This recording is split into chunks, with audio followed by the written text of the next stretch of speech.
Bom dia, brasileiro! Bom dia, brasileira! Tudo bem com vocês? Pois é. Seguinte, o relógio aqui tá marcando 9h20 da manhã. Vou publicar esse vídeo por volta de 1h30 da tarde, talvez um pouquinho mais cedo, talvez um pouquinho depois, mas não interessa o horário que você tá assistindo. Eu tenho uma pergunta pra você. Já trabalhou muito hoje? Como assim não? Como assim tá devagar? Rapaz, você tá ficando maluco? Acelera! Levanta essa bunda, vamos trabalhar! Por quê? Porque agora a gente tem que sustentar Argentina, Bolívia, Colômbia, Chile, Venezuela, Cuba, Nicarágua. É isso mesmo, rapaz. Vamos trabalhar dobrado para ganhar metade. E dessa vez, não dá para dizer que o ladrão mentiu, porque ele deixou isso muito claro durante toda a sua campanha. Esse é o nosso tema principal de hoje. Vamos falar também a respeito do relógio destruído. Prenderam o vândalo. Agora, a gente espera transparência na investigação e que tragam a verdade. Vamos falar também a respeito de Donald Trump e do FBI. Lembram daquela história de conluio com a Rússia? Pois é, tudo ao contrário. A gente começa aqui falando sobre STF. Eu sei, prometi para vocês que não ia meter meu bedelho no Supremo Tribunal Federal, mas eu estou muito preocupado. Vocês têm notícia do Cássio Nunes e do André Mendonça? Gente, nunca mais vi nenhum dos dois. Estão desaparecidos. Eu queria lançar aqui uma recompensa, tá? Este canal, Ed Rapô, tá lançando uma recompensa para quem achar Cássio Nunes e André Mendonça. O prêmio é ter ministro no STF. Ai, pessoal, é o seguinte, só explicar uma coisa rápida aqui para vocês, tá? Quando o ministro da casa faz uma coisa, ele está criando uma jurisprudência. Tá? Não existe hierarquia de poder, em tese, dentro do STF. Então, se ministro X pode fazer isso, então ministro Y também pode fazer a mesma coisa. Né? Só que já criaram, assim, tipo, 1 zilhão de jurisprudências e o Cássio Nunes e o André Mendonça não fazem nada. Né? Ontem eu estava escutando uma pessoa dizendo o seguinte, é muito otimismo, tá? Pode existir sim um fio de esperança, mas se fosse essa pessoa não me entusiasmava muito não, tá? Para não tomar outro baque. Em breve, o Cássio Nunes será presidente do TSE, e aí ele vai revelar o código-fonte, vai mostrar tudo que tá lá dentro e tal, papapá. É uma teoria linda, mas foi de teoria em teoria que a gente foi desabando, né? Então, pessoal, é isso. Quem souber o paradeiro de André Mendonça e Cássio Nunes, nos diga aqui.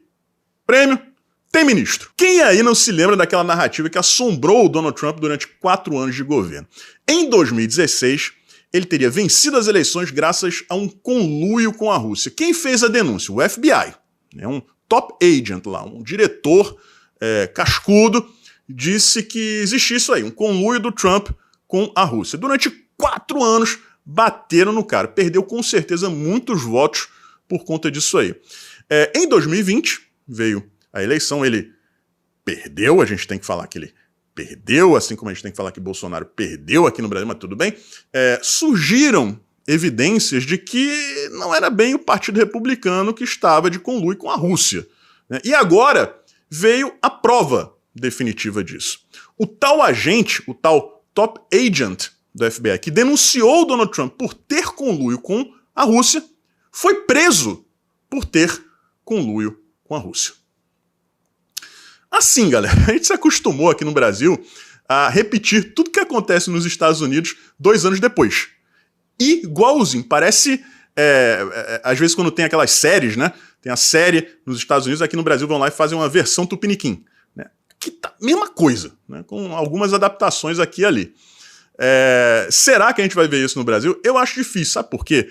Porque apesar dos pesares, as instituições americanas funcionam.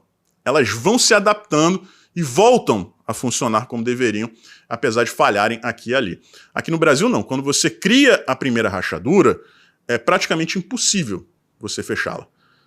Então eu acho que em determinado momento a gente vai deixar de seguir os passos dos Estados Unidos. Poucos dias atrás eu trouxe para vocês, em primeiríssima mão aqui no YouTube, o nome daquele vândalo que derrubou o relógio na invasão do Congresso. Cláudio, cidade de Catalão, no Goiás. Algumas pessoas me acusaram de ser caçador de likes, né? Qual é a fonte, Ed? Vozes da minha cabeça. Tirou da onde isso aí? Do furico? Pois bem, pouco tempo depois, a PF confirmou o nome e o cara foi preso, né? Mas a questão nem é essa, galera. A questão é a seguinte. Eu não quero que daqui a 2, 3 dias publiquem um depoimento, né, com um monte de palavras lá, declarações atribuídas ao Cláudio. Nós queremos transparência na investigação. Nós queremos o vídeo do interrogatório. Nós queremos ver as palavras saindo da boca do Cláudio. Porque se divulgarem lá um documento dizendo, não, Cláudio disse que em 2018 votou no Bolsonaro, 2022 também votou no Bolsonaro, Lula na cadeia, Bolsonaro reeleito.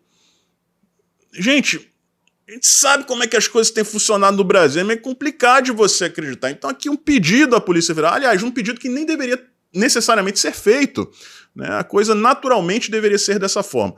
Nós queremos as palavras saindo da boca do Cláudio.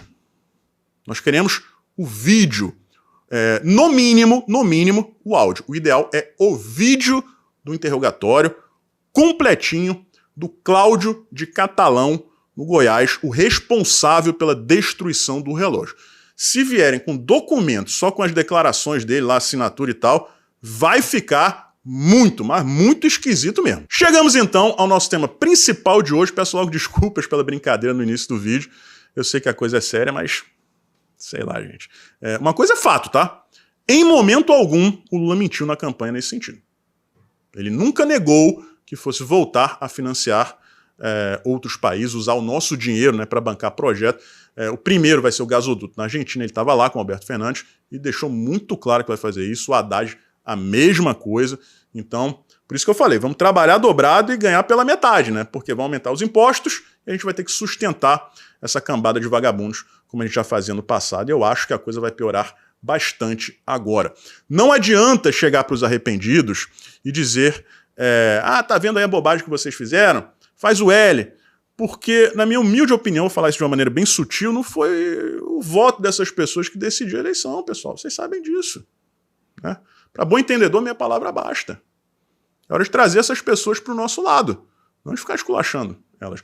Obviamente, existem os esquerdistas convictos, né, que estão defendendo esse descalabro todo. Essas pessoas são casos perdidos. Não adianta. Tá? O Lula chegou ao ponto de elogiar a economia da Argentina.